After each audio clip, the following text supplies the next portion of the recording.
matinale de l'entrepreneur. Merci d'être avec nous. Aujourd'hui, nous recevons Christophe Bourbier, PDG et cofondateur de Limonetic, la plateforme de paiement. Bonjour Christophe. Merci Bonjour. D'être avec nous. On va s'intéresser donc aux paiements digitaux. Ensemble, quels sont-ils? Qu'est-ce qu'ils représentent aujourd'hui en France? Alors, les paiements digitaux en France, mais finalement dans le reste du monde, ce sont des paiements qui sont assez divers. On a évidemment le paiement digital, vous savez, où on paye sur Internet, on fait ça depuis des années et on se fait livrer. Mais maintenant, on a aussi le paiement où on paye sur Internet et on va directement en magasin et on ne sort plus sa carte bancaire pour devoir taper un code sur le terminal de paiement. Et puis, il y a aussi tous ces paiements qu'on ne voit plus réellement. C'est je suis dans la rue, j'appelle mon taxi, je monte dans le taxi et je me rends plus compte à la fin que je paye. Via les applications. Via les applications, merci, via le téléphone mobile, par exemple. Je suis dans le restaurant, je scanne mon QR code, je commande, ou même je suis chez moi, avec mon application, je vais également commander. Je vais me faire livrer et je ne vais pas me rendre compte que je vais payer. Et on fait qu'on se retrouve avec un paiement qui est de plus en plus indolore ou inexistant. Et donc le paiement digital, c'est toutes les actions de payer, mais où on ne se rend plus compte qu'on est en train de payer, puisqu'on n'a plus un code à taper, on n'a plus une carte à aller chercher dans son portefeuille pour pouvoir la poser ou autre. Et donc c'est un paiement qui est de plus en plus, comme on dit, indolore. Et même quand on sort sa carte, finalement, pour la majorité peut-être d'entre nous, on n'a plus besoin de taper son code. Avec les effets du Covid, maintenant, les plafonds ont été revalorisés, augmentés. Absolument. Donc effectivement, là aussi, on pourrait dire, tiens, même le paiement traditionnel où je prends ma carte et je dois taper un code, j'ai un contact, et bien cela aussi commence à être de plus en plus indolore, même s'il y a toujours cet acte de paiement qui se fait avec la carte quelque part, quoi. Les paiements digitaux, quelle part ils représentent en France? Alors, les paiements digitaux, c'est dur d'évaluer la part puisqu'ils sont tellement divers. C'est-à-dire que finalement, ils concurrencent le paiement en carte, comme on vient de le dire, parce qu'on a dit aussi, on peut aussi maintenant payer avec son mobile. On n'a pas mentionné tout à l'heure. On paye avec son mobile, donc on va plus chercher sa carte, on prend son mobile, on le rapproche du terminal et on paye. Sa montre connectée. Ou sa montre connectée, ou alors même je prends mon téléphone, et j'ai un QR code qui apparaît avec certains moyens de paiement et je me le fais scanner, là encore sans contact. Et donc on se retrouve avec ces paiements digitaux qui prennent de la part sur Internet, qui prennent de la part sur les bons vieux paiements traditionnels, sur le chèque, sur la bonne vieille monnaie et les bons vieux billets ou pièces qui encombrent nos poches. Et donc oui, c'est en train d'exploser, c'est une certitude. Le Covid n'a fait que accélérer tout ça. C'est en train d'exploser depuis des années. Ça pénètre énormément finalement le marché, mais à différents niveaux. Ça remplace, comme je le disais, donc la monnaie, les chèques, les paiements par carte bien traditionnels et autres.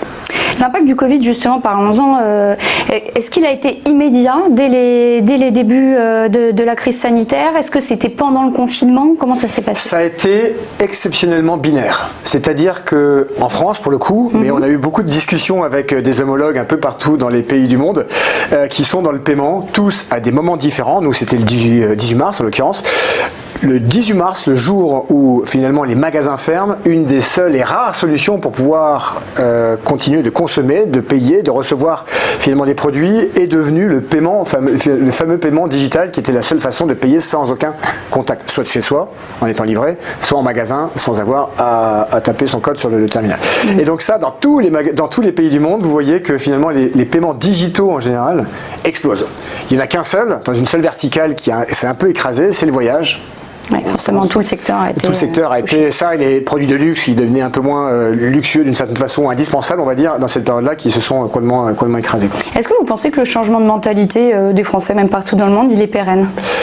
Par rapport à ça, ce qui est pérenne, en tout cas, c'est que certaines catégories de personnes qui n'avaient jamais eu affaire au téléphone pour payer, au sans contact, parce qu'ils avaient peur, au paiement sur Internet, il y a beaucoup de personnes finalement qui ont été contraintes de le faire et qui se rendent compte que c'est pas si compliqué, c'est plutôt pratique, c'est plutôt simple, et qui donc vont continuer à le faire. Donc ça, c'est une certitude, ça va être pérenne, et puis il y a tous ceux qui avaient déjà l'habitude et puis qui continuent de faire ça comme ils le faisaient déjà avant.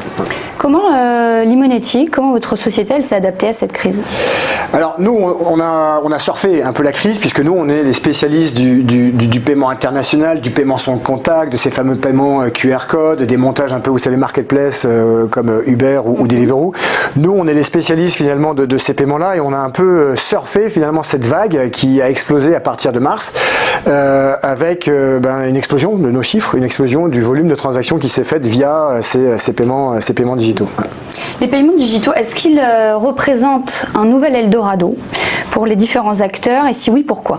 Alors, les différents acteurs, je pense qu'il faut les différencier. Vous avez finalement les bons vieux acteurs bancaires, excusez-moi de les appeler comme ça, qui sont là depuis des années, nous permettent de faire ces achats, cartes bancaires, les géants des finances, qui eux, se sont bien, on va dire, ancrés dans le paiement carte bancaire traditionnel, avec un virement, vous savez, qui va venir de votre banque à vous, acheteuse, vers la banque du marchand traditionnel, carré.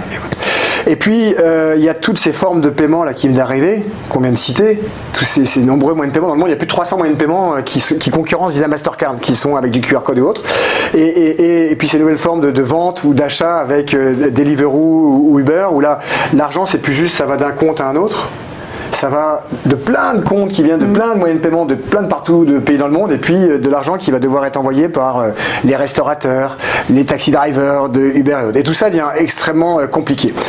Les fameux financiers voient ça d'un petit peu loin, ils trouvent ça un petit peu compliqué à gérer parce qu'ils sont très habitués à ce que je viens d'expliquer. Et puis vous avez ces autres acteurs, les GAFA, dont on n'arrête pas d'entendre parler, les BATX également, plutôt asiatiques, qui eux essayent aussi d'arriver sur ce nouveau monde du paiement digital. On a tous entendu parler de Google Pay, d'Amazon Pay, d'Apple Pay, également de fameux Libra de Facebook. Et on se rend compte quand même que finalement les financiers, ils ont du mal à rentrer dans ce monde du digital, mais même finalement les GAFA, qui se sont imposés sur plein d'autres sujets immédiatement partout dans le monde, que même ces gens-là, ils ont plus de mal. Comment vous expliquez ça ? Parce qu'on est quand même dans un écosystème extrêmement hétérogène. Imposer un moyen de paiement au niveau mondial, des gens comme Visa, Mastercard l'ont réussi il y a une trentaine, quarantaine d'années, rien n'existait d'une certaine façon. Et puis maintenant, quand on veut imposer son Amazon Pay, son Google Pay, son PayPal de demain, il va falloir pouvoir prendre en compte un écosystème très hétérogène qui est constitué, vous savez, de terminals de paiement qui sont tous différents dans les magasins, on s'en rend peut-être plus compte, de banques existantes, ce sont comme les banques, les bonnes vieilles banques qui quand même permettent de véhiculer l'argent d'un pays à un autre, qui permettent à vous et moi de sortir de l'argent quand on va chercher de l'argent à un distributeur. Et donc ces nouvelles formes de paiement doivent jouer avec cet écosystème technique qui est très diversifié, mais aussi avec un écosystème historique qui est là et qui permet que l'argent puisse se véhiculer. C'est pas toujours très simple parce que un GAFA pourrait avoir envie d'avoir quelque chose de très novateur, évidemment. Super expérience utilisateur, c'est simple, il n'y a plus de code, ça ne plante jamais haute. En revanche, il faut pouvoir jouer avec les acteurs historiques. Et donc, il ne faut pas venir grignoter trop de marge aussi aux acteurs historiques qui, eux, vont peut-être d'une certaine façon freiner. Et ça va être très local dans chacun des pays. Il va falloir réfléchir à comment on s'insère dans cet écosystème. Donc, ce n'est pas forcément les acteurs historiques, donc les éléphants, qui doivent, eux, seulement s'adapter. C'est tout le monde. C'est en fait tout le monde. C'est cet écosystème-là qui est mondial, qui doit s'adapter et avancer ensemble.